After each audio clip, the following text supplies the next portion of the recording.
भैया पप्पू यादव ने थोड़े दिन पहले बोला था इंशाअल्लाह मैं मुसलमान बनूंगा।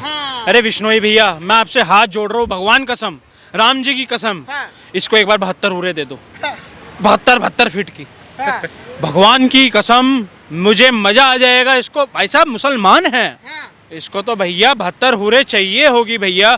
विश्नोई भैया आपसे रिक्वेस्ट है, एक अपना शूटर इसके गले में डाल दो बस। ये पप्पू यादव ये ऐसे हैं, जब इनके ऊपर शाही गिरी थी इनके अंदर तब भी ऐड थी, अरे योगी नहीं आएगा, शाही गिर के भी आया। अबे तुम ये तो शुक्र है तुझे साले लॉरेंस भैया वो कर रहे हैं, अगर एक बार योगी जी तेरे पीछे कुछ कर दें तो साढ़े तू छुप के राजी भी नहीं हो। नमस्कार सर, नाम क्या होगा आपका? राहुल सर। क्या लग रहा है पप्पू यादव जी को? तो आप देख रहे हो आप जिस तरीके से उनकी जो पहले जो बोलने का माहौल था और अब जो बोलने का जो सेंस है वो बहुत परिवर्तन हो गया उसमें। अच्छे का बदल गया sir. With in 4 to 5 days के अंदर अच्छे जो है लाइन पे आ रहे हैं। जो कल तक कहते थे ना, अभी मेरे ख्याल से कितना महीना भी नहीं हुआ ना ये हिजबुल्ला नसरुल्ला वाला केस, लखनऊ से लेकर कश्मीर तक था, कितने हिजबुल्ला मारोगे, घर से हिजबुल्ला निकलेगा, तब ये हमारे पप्पू यादव जी गायब हो गए थे लगता है। तब लगता है कि सो रहे थे कुंभकर्ण की नींद। ये करनी सेना के जो अध्यक्ष थे ये भी सो रहे थे।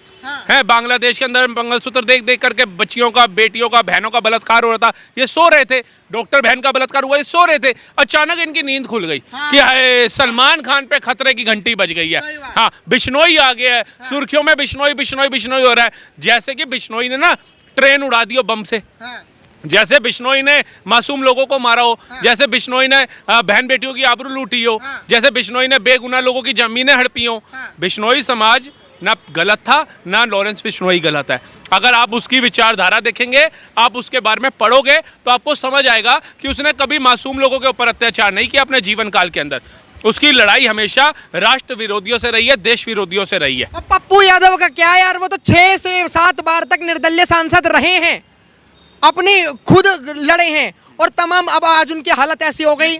एरिया से वो सांसद रहे हैं, उस एरिया की आपने जाकर के कभी जांच करी है, कभी जाकर के उधर रिपोर्टिंग करी है?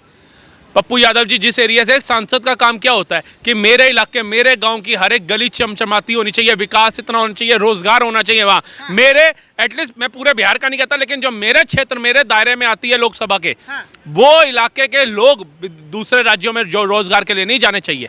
लेकिन वहाँ क्या हाल है? IAS IPS देने वाला बिहार आज इतना पिछड़ क्यों गया? बाढ़ आती है तो वो डूब जाता है, पुल आते हैं तो गिर जाते हैं। गरीब जो हैं वो अपना परिवार छोड़ छोड़ करके, चाहे महाराष्ट्र हो, पंजाब हो, दिल्ली हो, उत्तराखंड हो, हिमाचल हो, वहाँ धक्के खा रहे हैं पैसा कमाने के लिए। कुछ लोग कह रहे हैं कि कर्मा ऑलवेज रिटर्न्स बैक। जिस तरीके से पहलवान आंदोलन में जंतर मंतर पर योगी जी का मजाक उड़ाया गया था कि ही जैसे संसद भवन में रो रहे थे योगी जी, आज उन्हीं के साथ वही हो रहा है। बिल्कुल, कर्मा आपने बोला, कर्मा तो वापसी आता है। ये सुई है, सुई घूम के वापसी, अगर 12 से चलिए तो 12 पे आएगी, 1 से चलिए तो 1 पे आएगी। वैसे ही कर्मा है। अब जैसे एक किसान होता है, वो आम का बाग लगाता है, कैसे उसको सींचता है, पौधा बड़ा होता है, फल देने योग्य होता है, फिर उसको लगता है जब ये फल उगेगा इसे मैं बेचूंगा और उससे जो आमदनी होगी अपने घर का पालन पोषण करूंगा। लेकिन एक ऐसा ही बंदा जाता है, पप्पू यादव जैसा हो गया, सलमान खान जैसा, वो देखता है आम लगा हुआ है, इसको तोड़ के मैं खाऊंगा। अब ये कर्मा वाली बात आपको बताता हूँ जो आपने बोली, बड़ी अच्छी थी। आम को पेड़ पे लगा हुआ देखती कौन है? आंखें। आंखें तोड़ नहीं सकती। सही बात। जाते कौन है? पैर चल के।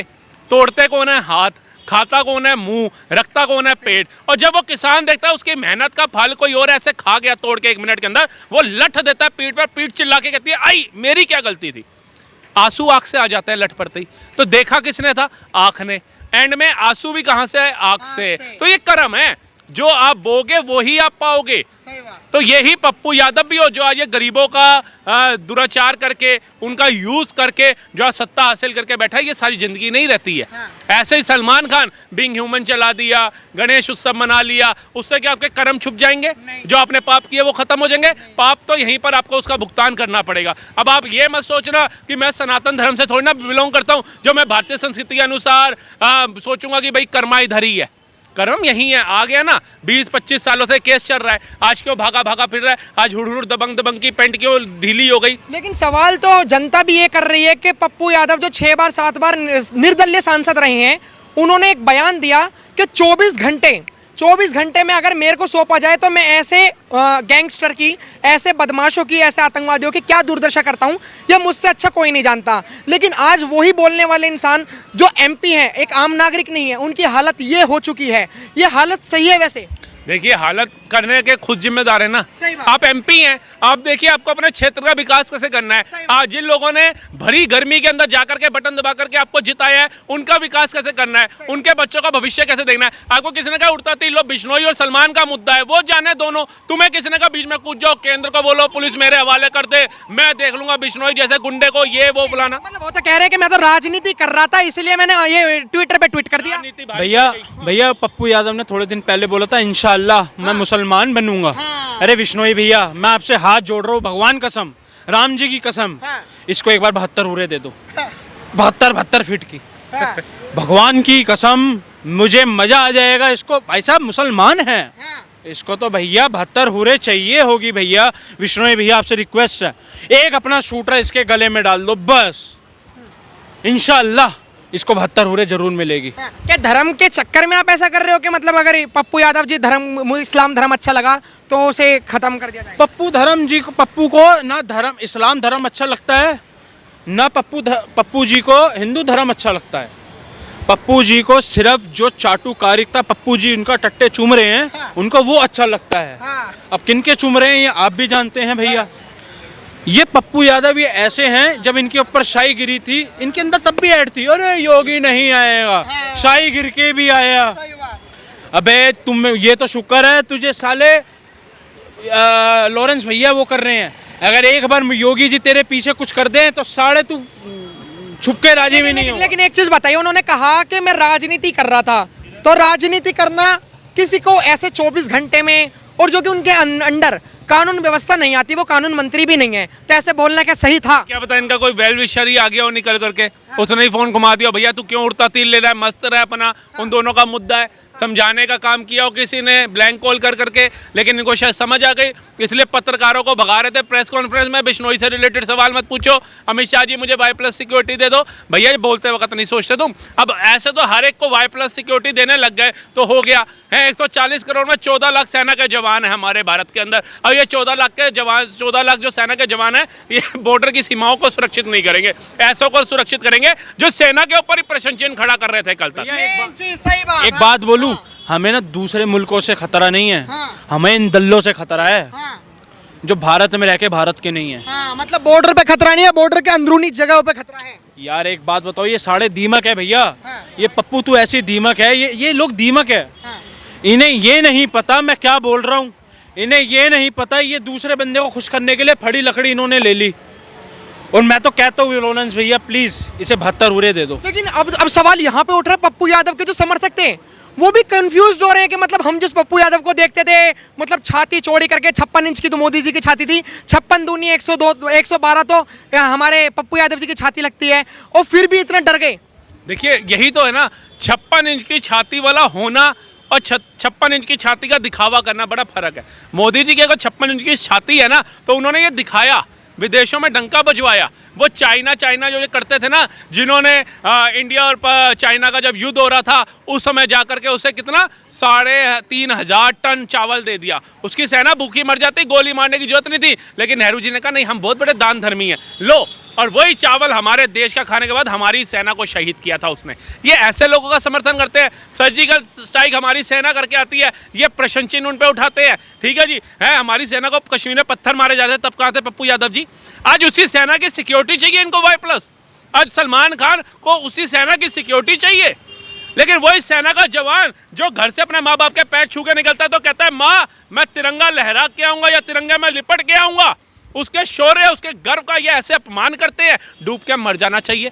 और मैं तो कहता हूँ हमारा देश ना लोकतांत्रिक देश है, भारतीय संस्कृति से बना हुआ देश है। हमारे सेना के जवानों के दिलों के अंदर भारत माता ऐसे जिंदा है जैसे मरने के बाद समझ लो आत्मा अजर अमर होती है। वो नहीं झुकते, वो बांग्लादेश की तरह नहीं है कि अपने देश के प्रधानमंत्री को कहेंगे अल्टीमेटम देके कि निकल जा, आधे घंटे का समय है। वो पाकिस्तान की तरह दोगली नहीं है जो रातों रात अपने देश का प्रधानमंत्री बदल देंगी। वो भारत की सेना है, वो अपने देश में तिरंगा, अपनी आत्मा में भारत माँ जिंदा रखती है।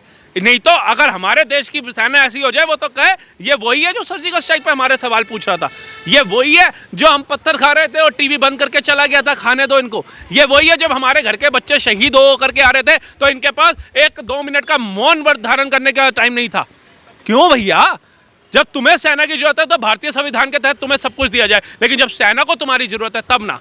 जब जनता से तुम्हें वोट की जरूरत है तुम गरीब के घर में भी जा रहे हो, लेकिन जब जनता को तुम्हारी जरूरत है तो उसको घर के बाहर से ही लताड़ दिया जाता है। एक बच्चा अगर तुम्हारे को कहता है नेताजी का फोटो लेना है तो उसको तुम्हारे बाउंसर भगा देते हैं लात मार के। यही गरीब का बच्चा, मैं कहता हूँ रंग का कोई भेद नहीं होता, चाहे गोरा है कोई काला है कोई सांवला है, लेकिन वो बच्चा अगर काला है गुलाब जामुन से भी काला तो उसे घर वोट मांगने जाते हो तो कहते हो कितना खूबसूरत बच्चा है। और उससे भी खूबसूरत बच्चा का तुम्हारे साथ एक सेल्फी लेने आ जाता है। एक बेचारा कहता है भैया मेरी माँ का राशन कार्ड में नाम नहीं जुड़ा जोड़ दो, एक कहता है मेरी दादी की पेंशन नहीं लग रही लगा दो, तो उसे लताड़ के भगा दिया जाता है। ऐसे नेताओं की जरूरत नहीं है भारत को। तो पप्पू यादव पे अब तो सवाल ये भी उठ गए कि जिस तरीके से पप्पू यादव की एक मतलब देखा जाता कि वो बहुत स्ट्रांग नेता हैं, पहलवान आंदोलन में वो गए, किसान आंदोलन में वो गए, तमाम आंदोलन में वो जब भी वो जाते हैं तो जो आंदोलनकारी होते हैं, आंदोलनजीवी जो लोग होते हैं उनका हौसला बढ़ाते हैं। अब तो पप्पू यादव का ये खुद हौसला टूट गया, तो ये कहाँ तक? देखिए ना, परिंदे में उड़ान तो बहुत थी, लेकिन वो यही भूल गया मेरे परी कट चुके हैं आज बिश्नोई का नाम लेते ही घर बैठ गया वो है। इनको कुछ सीखना चाहिए, चाहे सलमान खान हो, चाहे पप्पू यादव हो, चाहे जितने भी जो सलमान खान के समर्थक बने हैं। हमारे देश के यशस्वी प्रधानमंत्री नरेंद्र मोदी जी है ना, ये भारत का युवा, महिलाएं, बुजुर्ग, बच्चे, ये ऐसे ही उनको आदर्श नहीं मान रहे। कोई किसी मोदी जी, अमित शाह जी उनके घरों में जाकर राशन नहीं भर रहे, ये नहीं कह रहे कि तुम्हारे बच्चों को स्कॉलरशिप पे दे रहा हूं, लेकिन उन्होंने अपने इज्जत अपना मान खुद कमाया है। उन्होंने बताया है कि ये देश का बेटा प्रधानमंत्री नरेंद्र मोदी, ये देश का नहीं हर एक उस माँ का बेटा है जो अपने देश को विकासशील, अपने बच्चों का भविष्य अच्छा, अपने देश को एक कहते हैं सबसे अच्छा देखता अनुभव होता हुआ देखना चाहती है, आतंकवाद मुक्त होता हुआ देखना चाहती है, सेना और शौर्य को सलाम करता हुआ देखना चाहती है। वो भारत का है। ये उन्होंने तो जब किसान भाई आकर के हमारे यहाँ धरनों पे बैठ गए, साल तक बैठे रहे, उनको जब लगा भाई मैं सक्षम नहीं हुआ इनको समझाने में, वो आए ना मीडिया के माध्यम से टीवी पे, उन्होंने कहा शायद मेरे में कमी होगी, मैं अपने भाइयों को 3 कानून नहीं समझा पाया, मैं हाथ जोड़ के माफी मांगता हूँ। वो छोटे हो गए, तीसरी बार प्रधानमंत्री बने। सलमान खान के अंदर इतना एटीट्यूड क्यों है?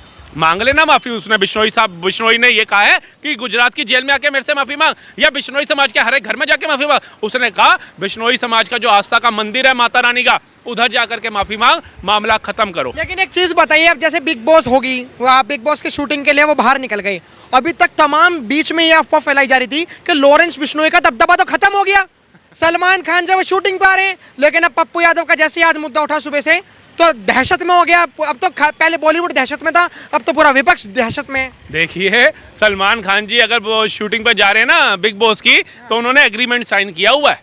उनको लूज मोशन भी लग जाए ना, अस्पताल में अगर वो वेंटिलेटर पे भी चले जाएं, तब भी उनको वेंटिलेटर समेत भी जाना पड़ेगा। बिग बॉस में तो जाना पड़ेगा, नहीं तो ये गैलेक्सी तो सब बिक जाएगा। ठीक है। और दूसरी बात, ये जो Z+ सिक्योरिटी अमित शाह जी ने दी है ना हमारे गृह मंत्रालय ने, उसकी बदौलत जा रहे हैं। एक गाड़ी 2 करोड़ की खरीद ली बंदे ने, Z+ सिक्योरिटी ले ली, गाड़ियों का काफिला नहीं कर रहा। इतना तो अमित शाह जी के साथ नहीं निकल रहा होगा जितना उन्होंने देश के संविधान को देखते हुए इनको सिक्योरिटी दे दी। और ये सलमान खान जी जो हुड़ दबंग कर रहे हैं कि मैं शूटिंग में जा रहा हूँ, अरे इनके शौचालय में 4 जो गार्ड है ना, बॉडीगार्ड, वो साथ जाते होंगे, कहीं पोर्ट समेत ना उड़ जाए सलमान खान जी। तो हालत तो इनकी बद से बदतर हो रखी है, लेकिन बंदे का एटीट्यूड देख लो, झुकने को तैयार नहीं हो रहा, माफी नहीं मांग रहा। मतलब सलीम खान कह रहे हैं उनके पिताजी क्यों मांगे माफी? क्या किसी का लेके खा रखा है क्या? नहीं खाया हुआ तो क्यों किसी निर्दोष बंदों को मारा उसने? क्यों जीव जंतु की हत्या करी? और वो भी वो छोटा मोटा जीव जंतु नहीं। ये तो भैया हम तो अपने आप को कहते हैं कि हम सबसे बड़े बुज़दिल हैं। हमारे यहाँ पर आप बताओ 140 करोड़ की आबादी है, इतनी भारत में आबादी नहीं है हिंदुओं की। जितने संगठन बने हुए हैं उठा के देख लो, कभी देखो कंडी सेना, कभी ये संगठन, कभी वो सेना, कभी फलानी सेना, कभी ढिमकानी सेना। लेकिन जब गाय काटी जाती है सेनाएं गायब होती है, संगठन गायब होते हैं। जब बहन बेटियों की आबरू लूटी जाती है संगठन गायब होते हैं। दलितों के अलग संगठन बने हैं, SC ST के अलग संगठन है, हिंदुओं के अलग संगठन है और ठाकुरों के अलग संगठन है, सब जाति के हिसाब से अलग अलग संगठन है। लेकिन जब दलित परिवार की 12 साल की बच्ची का बलात्कार होता है, वो संगठन गायब हो जाते हैं। चंद्रशेखर रावण तो गहरी निंद्रा में चला जाता है कुंभकर्ण की तरह। ऐसा क्यों होता है? क्यों होता है? क्योंकि इनको सिर्फ वोट बैंकिंग से मतलब है, इनको उस कुर्सी से प्यार है। अरविंद केजरीवाल ने एक बात बोली थी कि इस कुर्सी में ही साला कुछ है, जो बैठता है वो इसका हो जाता है, और ये सच्चाई है।